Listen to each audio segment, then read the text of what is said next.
दोस्तों नमस्कार। मैं नासुनांचली कथा कहानी और उपन्यास के साथ पुनः उपस्थित हूँ। मित्रों, इस समय मैं वाचन कर रहा हूँ उपन्यास तमस का, जिसे लिखा है भीष्म साहनी ने। मित्रों, अपने वाचन के पिछले क्रम में मैं उपन्यास तमस के भाग 11 तक का वाचन अपने वाचन के पिछले क्रम में कर चुका हूँ। आज लीजिए सुनिए उपन्यास तमस के प्रथम खंड के भाग 12 का वाचन मेरे अर्थात नाथ सोनांचली के स्वर में। एक आदमी छज्जे पर पहरा दे, रणबीर ने घूमकर कहा। मुर्गी काटकर दीक्षा पाने से उसमें भरपूर आत्मविश्वास पैदा हो गया था। वह दल का सबसे चतुर, सबसे चुस्त और सबसे ज्यादा कार्यकुशल सदस्य था। उसकी आवाज में कड़क आ गई थी। लाठियां, कुल्हाड़ी, छुरे, तीर कमान और गुलेलें, इन हथियारों के बावजूद शस्त्रागार खाली खाली लग रहा था। कमरे के बाहर सीढ़ियों से थोड़ा हटकर चूल्हे पर तेल का कड़ाहा रखा था, पर लकड़ियां कम पड़ जाने के कारण तेल को उबालने का विचार कल ही छोड़ दिया गया था। जो आज्ञा सरदार, शंभू ने कहा और छज्जे पर चला गया। चारों योद्धाओं के दिल कसमसा रहे थे। रणभूमि में उतरने का और अपने जौहर दिखाने का समय आ गया था। छज्जे के पीछे खड़े वे वैसा ही महसूस कर रहे थे जैसा चट्टानों की आड़ में खड़े राजपूत नीचे हल्दी घाटी में आने वाले मलेच्छों का इंतजार करते हुए महसूस करते रहे होंगे। मलेच्छों पर टूट पड़ने का वक्त आ गया था। रणबीर कद में छोटा था, इसलिए वह मन ही मन शिवाजी की भूमिका में अपने आप को देखा करता था। छाती पर दोनों बाहें बांधे तिरछी आंखों से वह सड़क और सड़क के आसपास के इलाके का जायजा लिया करता था। किसी किसी वक्त उसके मन में ललक उठती कि कमर में तलवार लटकती हो, चौड़ा कमर बंद हो, अंगरखा हो और सिर पर पीले रंग की पगड़ी हो और उस पर सिर त्राण हो। ढीला सा पाजामा पहनकर इतने बड़े संग्राम में भाग लेना बड़ा अटपटा लगता था।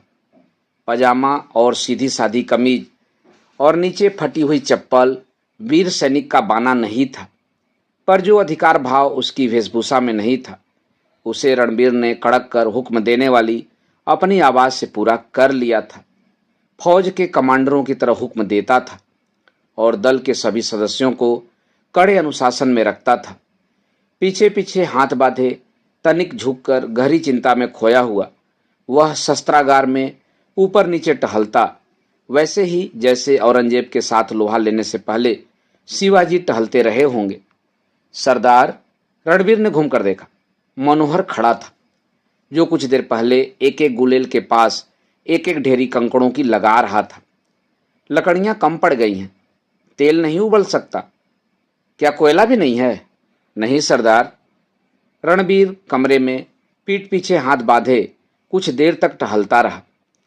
रणनीति यही कहती है कि निर्णय अविलंब किया जाना चाहिए। स्थिति को पहचान लेना, उसकी तह तक जा पहुंचना और तत्परता से निर्णय कर लेना नेता के लिए अनिवार्य है। अपने घर से उठा लाओ, जो भी मिले, लकड़ी या कोयला, और जितना भी मिले उठा लाओ। इसमें विलंब नहीं होना चाहिए। मनोहर ठिठका खड़ा रहा। क्या है? अगर मां नहीं लाने दे तो? इस पर सरदार शस्त्रागार के बीचों बीच खड़ा मनोहर के चेहरे की ओर देखने लगा। फिर कड़क कर बोला, मेरे मुंह की ओर क्या देख रहे हो? जहां से जो हो लकड़ी लाओ। जो आज्ञा सरदार, मनोहर ने कहा और पीछे हट गया। मगर अभी रुक जाओ, इस वक्त जाने की जरूरत नहीं है। और तभी तेल उबालने का विचार स्थगित कर दिया गया था। शस्त्रागार एक 2 मंजिले घर की ऊपर वाली मंजिल में बनाया गया था, जो खाली पड़ी थी। निचली मंजिल में शंभू के बूढ़े दादा दादी रहते थे।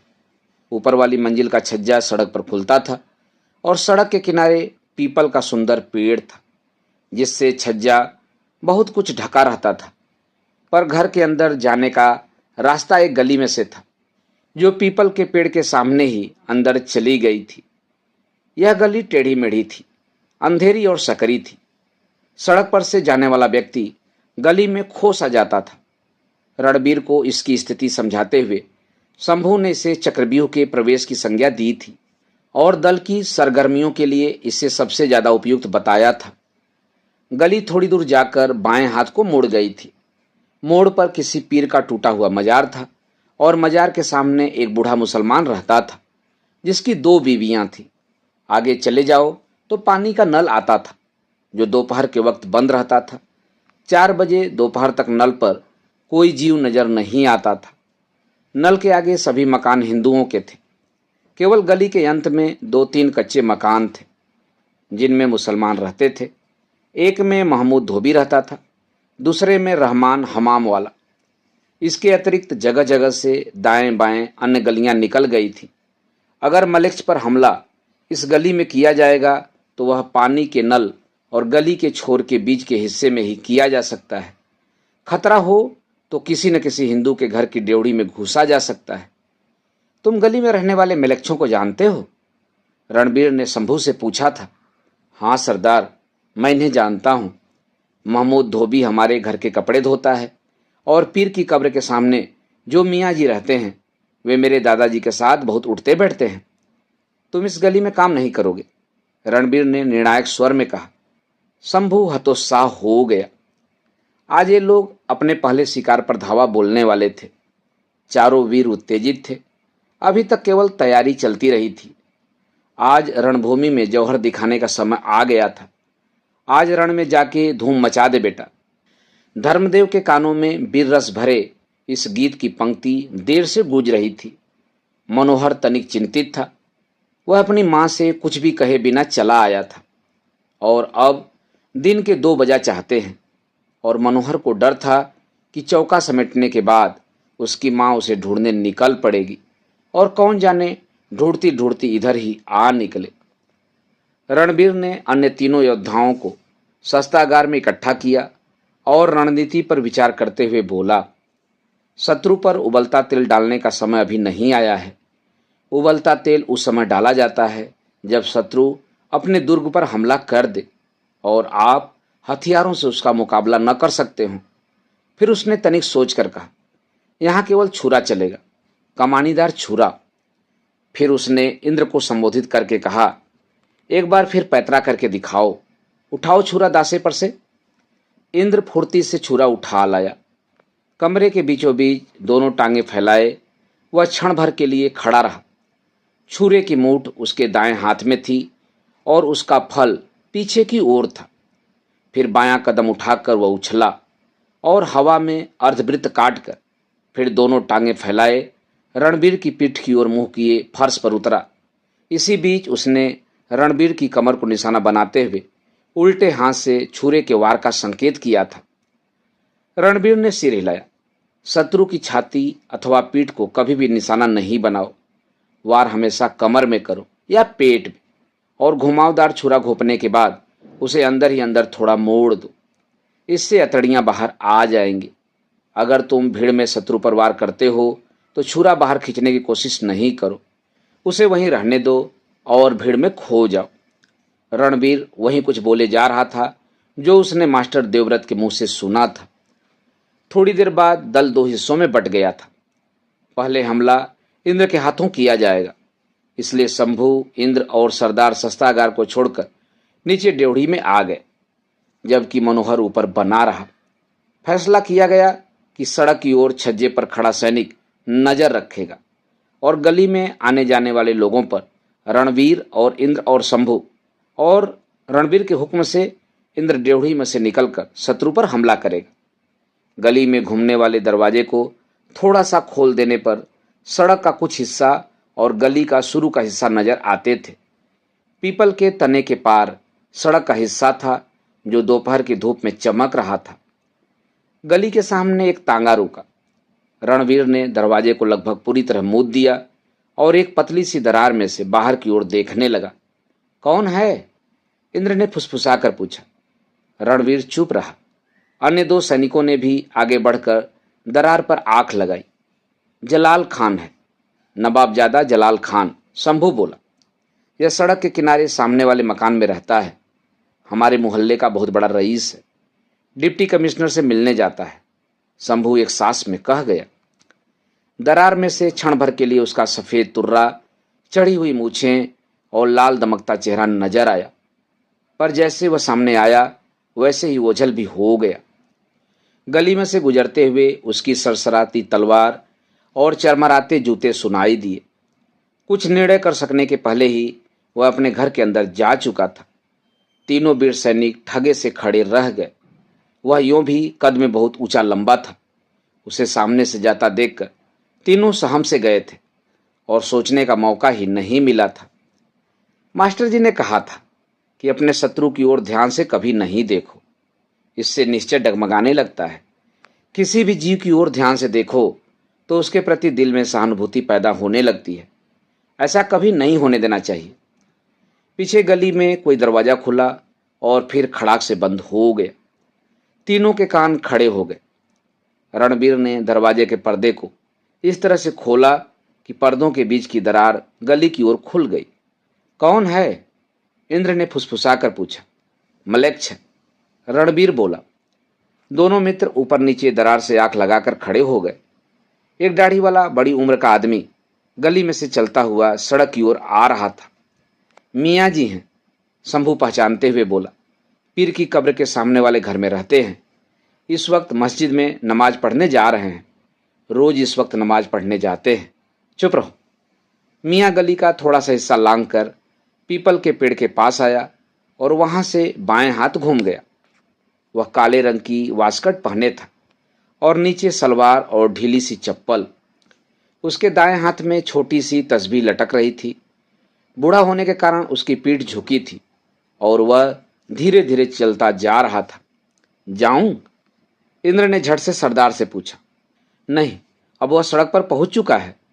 तो क्या हुआ? नहीं, सड़क पर हमला करने की मनाही है। शंभू को इंद्र की आवाज में उतावलापन लगा, जबकि स्वयं शंभू का मन शिथिल सा पड़ा रहा। इंद्र के पूछने पर शंभू को एक अजीब धक्का सा लगा था। सरदार की मनाही पर उसे मन ही मन राहत सी मिली। कुछ देर तक वे फिर दरवाजे के पीछे खड़े रहे। वक्त बीतता जा रहा था। 4 बजे नल खुल जाएगा और गली की औरतें घड़े उठाए नल पर पहुंच जाएंगी। दोपहर बीतते ही इक्का दुक्का और लोग भी बाहर निकलने लगेंगे। इस बीच एक एक करके 2 आदमी गली में दाखिल हुए। एक के हाथ में साइकिल थी और आंखों पर चश्मा था। यह बाबू चुनीलाल हैं। यह एक दफ्तर में काम करता है। इसके पास कुत्ता है। और दूसरा एक सिख सरदार गली में आया, जो कंधे पर गठरी उठाए हुए था। दोनों बारी बारी से आए और अपने पटपटाते जूतों के साथ गली लांघ गए। तभी उन्हें फिर किसी के कदमों की आहट मिली। इंद्र ने दरार में से झांक कर देखा और रणबीर की कोहनी को छू दिया। कौन है? इंद्र कुछ नहीं बोला और बाहर देखता रहा। पटपटाते हुए जूतों की आवाज आई। रणबीर झट से दरार में से झांकने लगा। शंभू भी दरार के साथ चिपक गया था। कौन है? कोई खोमचे वाला है, इंद्र ने फुसफुसा कर कहा। नहीं, इत्र फुलेल बेचता है, दूर कहीं रहता है। इस वक्त रोज इधर से गुजरता है। मलेच्छ, एक भारी भरकम आदमी मेहंदी से रंगी मूछों और कुची दाढ़ी वाला अपने अगल बगल बहुत से थैले लटकाए पीपल के पेड़ के नीचे से होकर गली के अंदर आ गया था। बोझ के कारण उसके माथे पर पसीने की बूंदें छलक आई थी। उसके दाएं कान में रुई के फाहे थे और ऊपर 2-3 सलाइयां पगड़ी में खोस रखी थी। रणवीर को लगा जैसे उसकी पीठ पीछे कोई हरकत हुई हो। उसने घूम कर देखा। इंद्र का हाथ अपनी जेब में रखे घुमावदार छुरे पर चला गया था। क्षण बीत रहे थे और निर्णय का वक्त आ गया था। यह आदमी मलेच्छ था, अजनबी था, थैलों से लदा था, न भाग सकता था, न अपने को बचा सकता था और थका हुआ था। सभी गुण मौजूद थे। कुछ सवालों का जवाब मस्तिष्क नहीं देता, अंतः प्रेरणा देती है। क्षण बीत रहे थे और फेरी वाला गली में आगे बढ़ता जा रहा था। रणबीर ने आंख का इशारा किया और इंद्र लपक कर बाहर हो गया। उसके बाहर निकलने पर क्षण भर के लिए बाहर की रोशनी का चुधियाता पुंज जैसे अंदर घुस आया, पर रणवीर ने फिर से दरवाजा बंद कर दिया। कोई आहट या आवाज नहीं थी। रणबीर और शंभू दम साधे दरवाजे के पीछे खड़े थे। रणबीर अत्यधिक उत्तेजित हो उठा। उससे न रहा गया। उसने धीरे से दरवाजा खोला और सिर बाहर निकाल कर देखा। गली में कुछ दूरी पर इत्रफरोश झूलता हुआ चला जा रहा था। थैलों के बोझ के कारण उसकी पीठ झुकी हुई थी और इंद्र, बौना छोटा सा इंद्र, उससे कुछ दूर उसके पीछे पीछे चलता जा रहा था। इंद्र का हाथ कुर्ते के जेब में था और वह उचक उचक कर चल रहा था। रणवीर के लिए दरवाजे में से सिर निकालकर गली में झांकना उतना ही असंभव था जितना दरवाजा बंद करके उसके पीछे खड़े रहना। उसका सभी बातों पर नियंत्रण था, परंतु अपने बाल सुलभ कौतूहल पर उसका कोई नियंत्रण नहीं था। तभी उसे शंभू ने पीछे खींच लिया। शंभू डरा हुआ था और उसकी टांगों में जैसे पानी भर गया था। आखिरी झलक में रणवीर केवल इतना ही देख पाया था कि इंद्र उस भारी भरकम मलेक्स के साथ साथ जा रहा है और दोनों गली का मोड़ काट रहे हैं। शंभू ने सांकल चढ़ा दी और दोनों अंधेरे में एक दूसरे को देखते खड़े रह गए। दोनों बुरी तरह हाँफ रहे थे। शंभू के लिए खड़े हो पाना असंभव हो रहा था, जबकि रणवीर बाहर जाने के लिए अधीर था।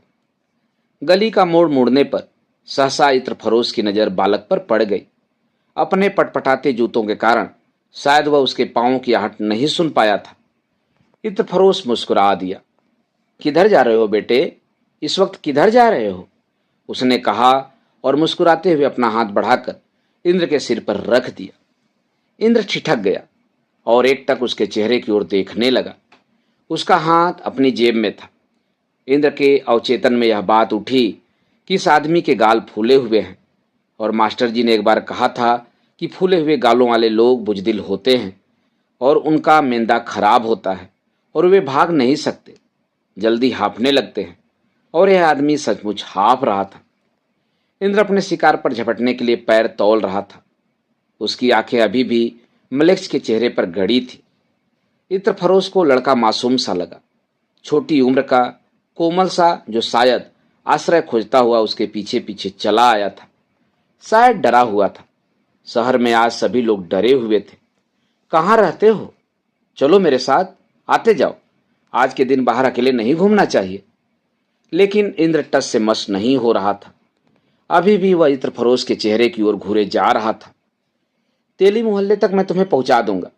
आगे कहीं जाना हुआ तो तुम्हें किसी के सुपुर्द कर दूंगा। आज शहर में गड़बड़ है। और बिना बालक के उत्तर की प्रतीक्षा किए वह घूमकर आगे बढ़ने लगा। क्षण भर के लिए इंद्र वहीं ठिठक खड़ा रहा, फिर साथ हो लिया। आसपास के घरों में चुप्पी छाई थी। उनकी ड्योढ़ियों में इतना अधिक अंधेरा था कि आंखें फाड़ फाड़ कर भी देखो तो भी कुछ नजर नहीं आता था। मुझे भी आज फेरी पर नहीं निकलना चाहिए था, उसने इंद्र से कहा। आज भी कोई दिन है फेरी करने का? सारे शहर में सूखा पड़ा है, पर मैंने सोचा घर पर बैठकर क्या करूंगा। दो चार आने की जुगाड़ हो जाए तो क्या बुरा है। दुकानदार घर पर बैठा रहे तो खाएगा कहां से? और इत्रफरोश हंस दिया। पानी का नल नजदीक आ रहा था। नल में पानी नहीं था और उसके नीचे पत्थर की सील, जो घिस घिस कर गहरी हो गई थी, सूखी पड़ी थी और उसके आसपास दो तीन बर्रे उड़ रहे थे। कुछ दिन पहले तक इंद्र बर्रे पकड़ा करता था। इत्र के चार फाहे भी कोई हमसे ले ले तो हमारी चवन्नी खरी हो जाती है। इत्र वाले ने जैसे अपने आप से बात करते हुए कहा। वक्त काटने के लिए वह बतियाना चाहता था, या शायद शहर की सुनी गलियां लांघने के बाद वह खुद डरा हुआ था। हमें एक एक गली का मालूम है कि वहां कौन इत्र खरीदता है। जिस मर्द की दो बीबियां हो वह जरूर इत्र लेता है। वह वसमा भी लेगा और सुरमा भी लेगा। वह मर्द भी इत्र खरीदता है जो उम्र में बड़ा हो और जिसकी जवान बीबी हो। अच्छा, और बताऊं? वह बच्चे का मन बहलाने के लिए बोले जा रहा था। इत्रफरोश की बातों के ही कारण इंद्र संभल गया था और पैर मजबूती से चल रहे थे और कमानीदार चाकू की मूठ को भी उसने मजबूती से पकड़ रखा था। उसके मन में एकाग्रता आने लगी थी। उसकी आंखें इत्रफरोश की कमर पर टिकने लगी थी। वही एकाग्र दृष्टि जिससे अर्जुन ने पेड़ पर बैठे पक्षी की आंख को फोड़ा था। इत्रफरोश के बाएं कंधे से झूलता हुआ थैला बार बार घड़ी के पेंडुलम की तरह उसकी कमर के आगे पीछे हिल डुल रहा था। उसका गाढ़े का कुर्ता बोतलों के थैले के नीचे कुछ कुछ उभरा हुआ था। नल पार करते ही इंद्र की सारी चेतना जैसे उसके दाएं हाथ में आ गई। नल के आगे का फासला एक एक बालिश्त जैसे उसके मस्तिष्क में गिना जाने लगा था।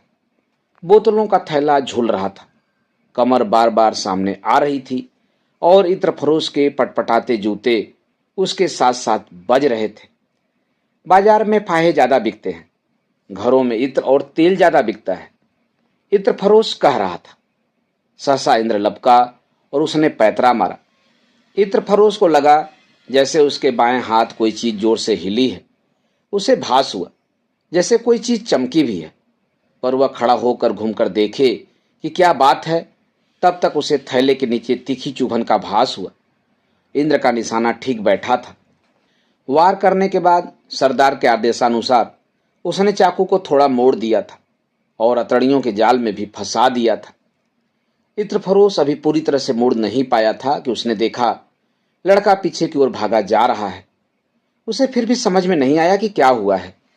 उसकी इच्छा हुई कि लड़के को आवाज देकर बुला ले, लेकिन तभी उसे अपने पैरों पर बहता खून नजर आया और कमर में कुछ कराहता, कुछ डूबता हुआ महसूस हुआ।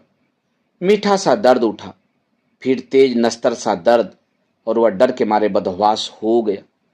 ओ लोको, मार डाला, मुझे मार डाला, ओ लोको। इत्रफरोश इतना घबरा गया था कि उसके मुंह से बोल नहीं फूट रहा था। वह कमर में लगे जख्म से इतना नहीं मर रहा था जितना त्रास और भय से और भोले बालक द्वारा किए गए हमले से। उसके लिए अपने थैलों का बोझ उठा पाना असंभव हो रहा था और उनके बोझ के नीचे ही वह मुंह के बल धड़ाम से गिरा। इंद्र के भागते पांव उसे 2 क्षण पहले साफ नजर आ रहे थे, पर अब गली में उस लड़के का नामो निशान नहीं था। ओ लोको, वह फुसफुसाया। एक शिथिल सी चीख उसके होठों से निकली और उसकी आंखें गली के ऊपर फैले गहरे नीले आसमान के छोटे से टुकड़े पर लग गई। वहां 2-3 चीलें उड़ रही थीं। चीलें अब 2 की जगह 4 हो गई थीं और आकाश की नीलिमा धीरे धीरे हिलने और धूमिल पड़ने लगी थी। मित्रों, अभी आप सुन रहे थे उपन्यास तमस के प्रथम खंड के भाग 12 का वाचन मेरे अर्थात नासुनांचली के स्वर में। मित्रों, उपन्यास तमस के आगे के भागों का वाचन आप मेरे वाचन के अगले क्रम में सुन सकते हैं। तो जुड़े रहिए कथा, कहानी और उपन्यास के साथ। धन्यवाद। नमस्कार।